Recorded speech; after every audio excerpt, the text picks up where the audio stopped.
Analyzing Receivables, 5 ways to analyze receivables. So what are receivables? Receivables, otherwise known as accounts receivables, are uncollected debts. Business managers, creditors, investors, and banks like to know how well a company can manage its accounts receivables. If a company is bad at collecting their accounts receivables, this indicates bad receivables management, which means the business loses money to bad debts. So what are the 5 ways to analyze receivables? 1. Horizontal analysis. 2. Vertical analysis. 3. Receivables turnover ratio. 4. Days in receivables ratio. And 5. Allowance ratio. What is horizontal analysis? Horizontal analysis is used to compare account balances from year to year. Most oftenly, it is used to compare the current year to the previous year. You can see the formula presented here. What is vertical analysis? Vertical analysis is used to determine how much of the total assets or revenue the account takes up. For example, if we did vertical analysis on cash, we could determine what percentage of our total assets is cash. Let's do an example. Imagine that Bob's Burgers and Panucci's Pizza publish their annual reports with the following financial information. For these examples, we're going to do horizontal and vertical analysis for the cash and cash equivalents account. Since we're given total assets, we use the balance sheet formula for vertical analysis. Inputting the numbers into the formulas, we can see that Bob's Burgers has a horizontal analysis of 19.18%, meaning that their cash and cash equivalents account has increased by 19.18% from 2020 to 2021.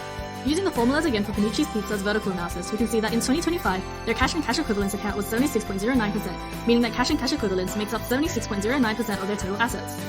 In these next 2 slides, we also calculated the rest of the vertical and horizontal analysis for both businesses, with the same concept applied. What is the receivables turnover ratio?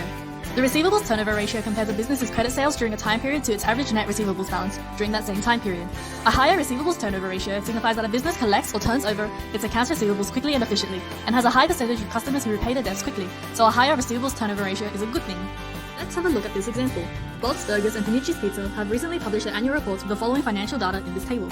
From our calculations using this formula, we can see Panucci's Pizza has a higher receivables turnover ratio than Bob's Burgers, which is better as it means that Panucci's Pizzas collect their accounts receivables more quickly and efficiently. What is days in receivables ratio?